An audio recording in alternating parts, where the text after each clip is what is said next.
Hey there, welcome to the Movie Review Mom YouTube channel. If this is the very first time you've watched it, yay, you're here, finally. I've been waiting for you.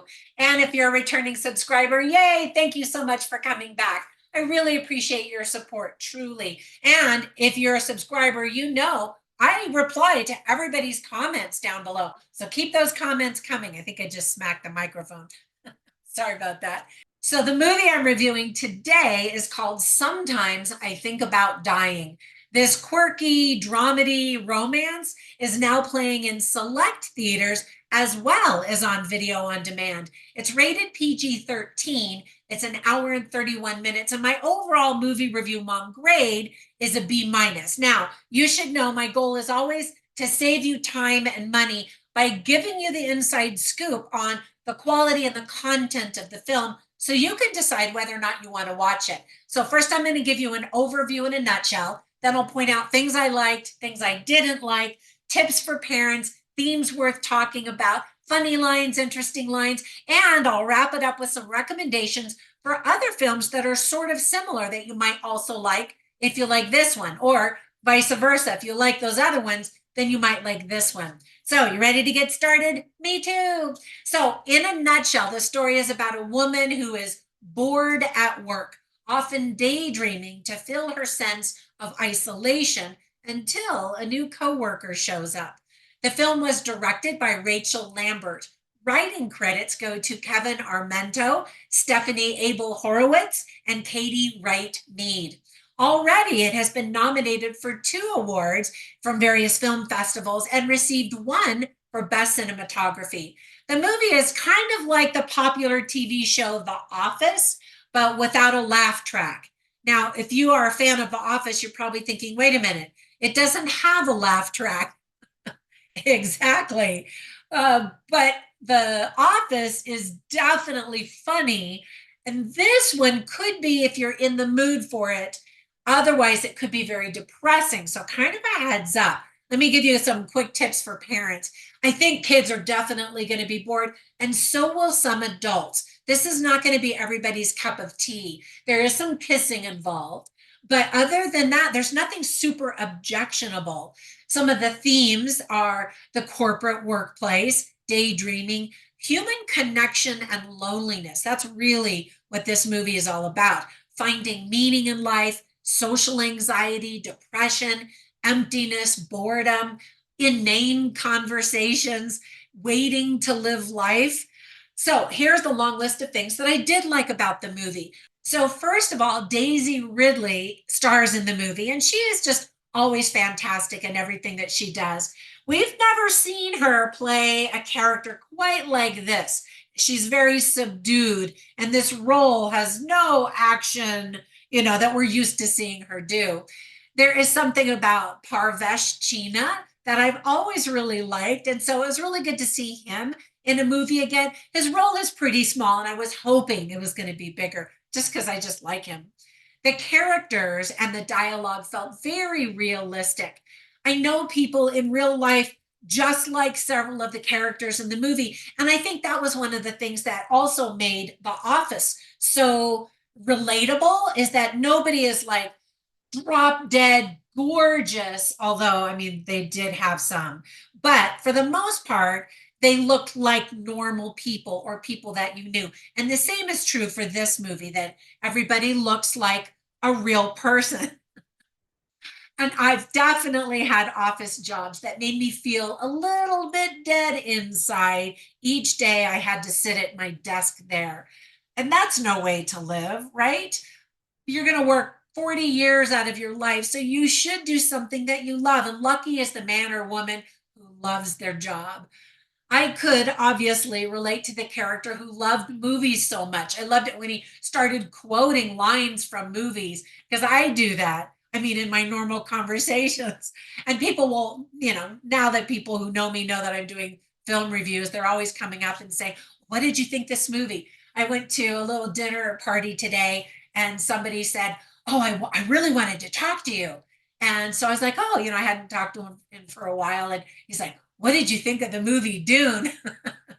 And I thought he was going to actually talk about something else, because our 2 sons are going to be doing this job in the summertime, they're going to do this work thing together. So I kind of thought that's what he was going to talk about, but he wanted to talk about a movie. And so it just kind of made me laugh.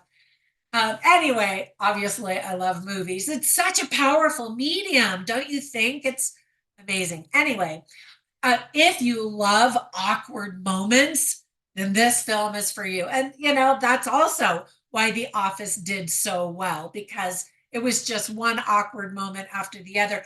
But we were in on the joke and it was funny. Whereas this movie, you're like, am I supposed to laugh? Am I supposed to feel sorry for these people?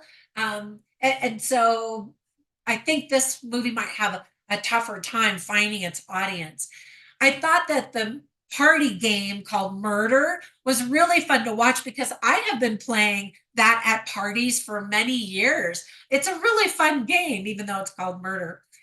The music in this film is whimsical, just like the movie itself. The musical score and the silence are perfectly effective at setting the desired mood for each scene. I was often intrigued by the music that was selected for certain scenes, and I was like, I wonder why they came up with that one. The movie was filmed on the beautiful Oregon coast, and we do get to see some lovely cinematography. Now, with all of that praise, there were a few things that I didn't like or just thought could have been done differently or better. For example, some viewers will call this movie boring or complain that nothing happens. It's definitely a character study and a look at life through the eyes of people who are extremely introverted and don't feel like they fit in anywhere. And that's probably one of the most insightful things about the movie. Some people are like, oh, character study.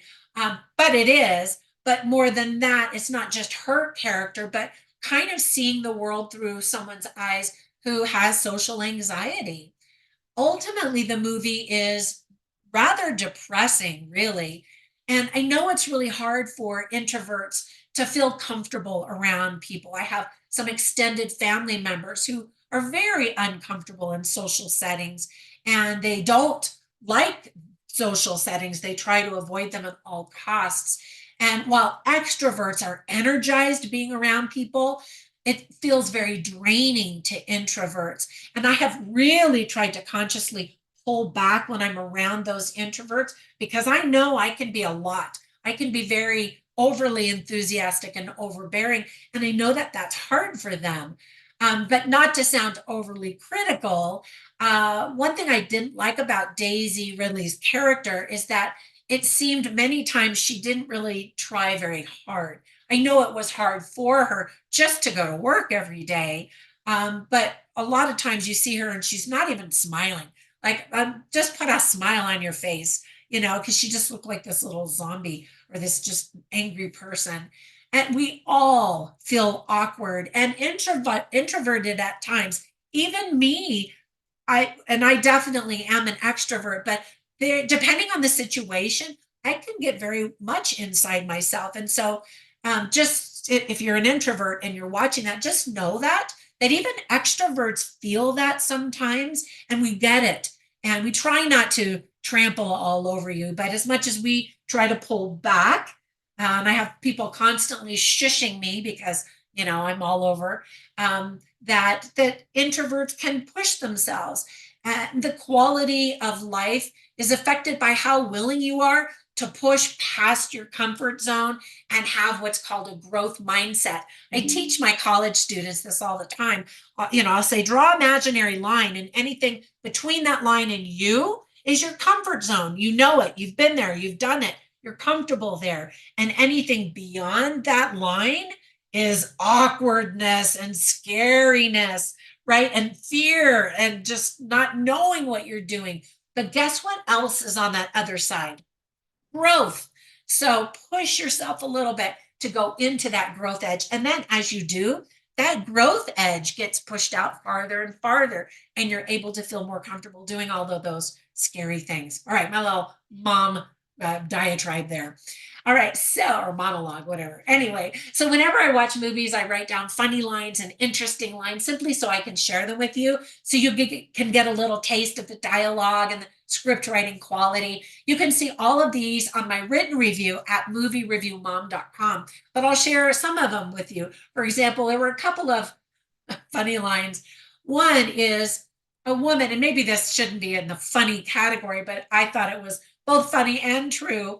One of her coworkers, Daisy Ridley's character's coworker, says to her, "It's hard being a person," because she's going through a particularly difficult time. And then this new guy comes into the office. And so, the extrovert office manager gets everybody around a table and says, "Oh, let's all introduce ourselves and share one food that you love." And so they're going through and they're naming various foods. And then finally it's Daisy Ridley's turn. And she says, "I'm Fran. I like cottage cheese." I mean, I like cottage cheese too, but that's not exactly a conversation starter. Anyway, I thought that was kind of funny. And that's kind of the milk toast personality that she has. And then an interesting line was, again, back to this other character who's going through a rough time. She's played by Marcia DeBonis. And she says, "No matter how much better whatever I imagine in my head, it's not as real as what I do have." And I thought, that's a profound line. Oftentimes we get depressed because our expectations don't live up to what we're hoping and dreaming. But even still, whatever it is that we do have is real. That is something we do have. Sometimes we live our lives just wishing and hoping and dreaming, and those things never happen. And in the meantime, we're missing out on what we do have. So I thought that was a fantastic line. All right, so let me give you recommendations for 3 films that I instantly thought of. The first one is Eternal Sunshine of the Spotless Mind. Did you ever see that one? All of these movies kind of are about introverts. Another movie that I thought of is The Perks of Being a Wallflower. Now, I remember I have a nephew that read that book and loved the book. He's a little bit of an introvert, and he loved the book. And so when the movie came out, I said, "What did you think?" And he said, "Well, it's not as good as the book, of course." But I did think that the movie was good if you didn't read the book or have no intention of ever reading the book. Some insights on teenagers and their introversion. Is that a word? Feeling introverted and not knowing how you fit in. And then the last movie I thought of that you probably haven't seen is called Short Term 12. So check out, well, at least watch the trailer or look at on YouTube or Amazon for a trailer and see if that's something that you might be interested in. All right, that's it. Hopefully my reviews are helpful. And if they are, give them a thumbs up, subscribe, comment down below, you know the drill. And when you get a minute, run over to my Facebook group called Movie Review Mom. And you can also find me on Instagram, Twitter. You can find me on all of the social media platforms. Have a fantastic day, and I'll catch you in the next one. Bye for now.